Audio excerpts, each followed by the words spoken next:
Annyeonghaseyo, welcome to the land of Korean cinema. If you're a regular watcher of this channel, you know that generally I'm not a fan of romantic movies and dramas. With that said, I low-key watched Something in the Rain, and I have some thoughts about it. So let's talk about the 2018 romantic drama series Something in the Rain, or 밥차 사주는 예쁜 누나. It roughly means a pretty older lady who buys me food well.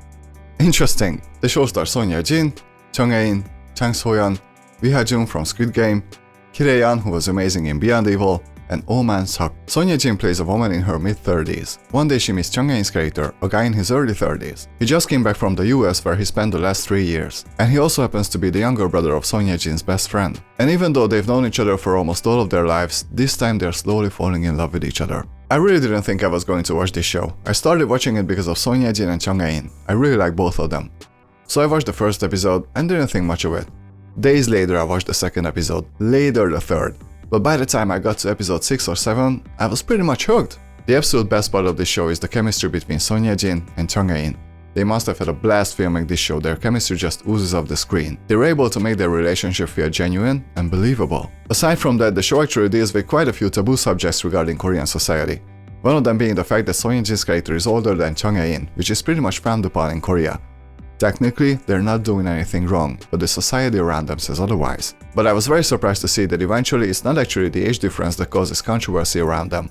There is one particular person in the show who's very much opposed to their relationship.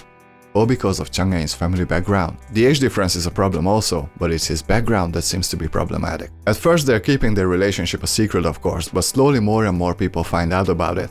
And most of them take it very well. Unfortunately, it's the people who matter the most to them who are actually trying to sabotage their relationship. And here's my second favorite aspect of this show. I'm talking about deviation. Crossing the line. Breaking down boundaries. There's no evolution without deviation. But deviating from the norm can be catastrophic to the people around you. It can be catastrophic because once you break your bubble, it causes a ripple effect. It affects the people around you too.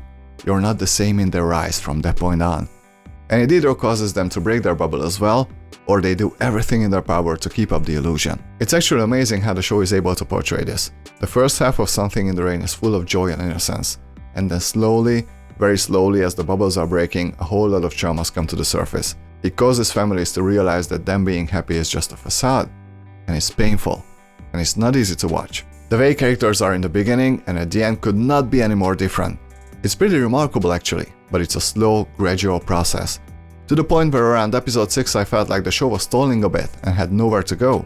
I was very wrong about that. The second half of Something in the Rain is pretty painful and dramatic and very effective. And it's all because the two main characters dare to go against the norms of society. I loved it. Before I end my review on a positive note, I gotta talk about my problems with the show. Unfortunately, I've got a few. Some of them are technical ones. Around episode 3 I realized that visually the show is very static.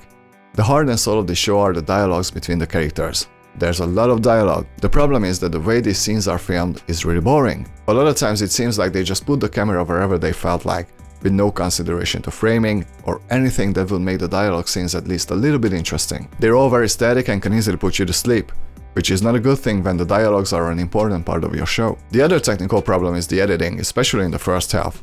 It's very choppy and inconsistent. Certain scenes just end abruptly, only to cut somewhere totally different. Quite often there's no flow to the storytelling. A lot of times it feels like the show is just random scenes stitched together. I certainly did not enjoy that. Also, there's a side story which deals with a very important problem in the Korean working culture.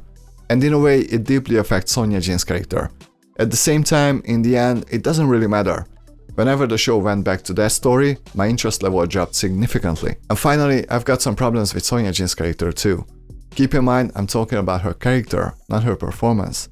She was amazing, but I think her character is deeply flawed and she makes a lot of decisions that are very much questionable. Interestingly enough, even though Jung Hae-in's character is a few years younger, he's the more mature one of the two. And it's not to say he doesn't make mistakes, because he certainly does. And I'm also not saying that I don't understand a lot of decisions Son Ye-jin's character makes, but she never takes responsibility for her actions. And she has a tendency to twist the story in such a way where eventually she becomes the victim when in fact she is the perpetrator. I certainly didn't like that. But overall, I was very surprised how much I enjoyed this show. Gil Hae-yeon is once again amazing, just like she was in Beyond Evil, and my secret favorite character is played by Oh Man-seok, who plays Son Ye-jin's father. If you're a fan of romantic dramas, I highly recommend Something in the Rain. You'll love it.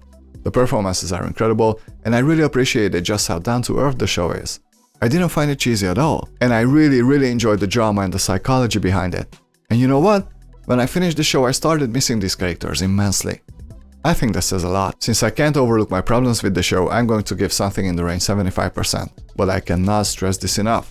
I really enjoyed it overall. It's sweet, it's bittersweet, it's happy, it's sad, but most of all, it's human. The events of this show could very much happen in real life as well. And I like stories where characters are breaking invisible boundaries anyway. So yeah, go watch Something in the Rain. 여러분, 오늘은 여기까지만 해요. 영상 봐주셔서 감사합니다. 이 영상 좋아하시면 구독과 좋아요 잘 부탁드립니다. See you very soon. 다음 시간에 만나요 여러분. 안녕히 계세요.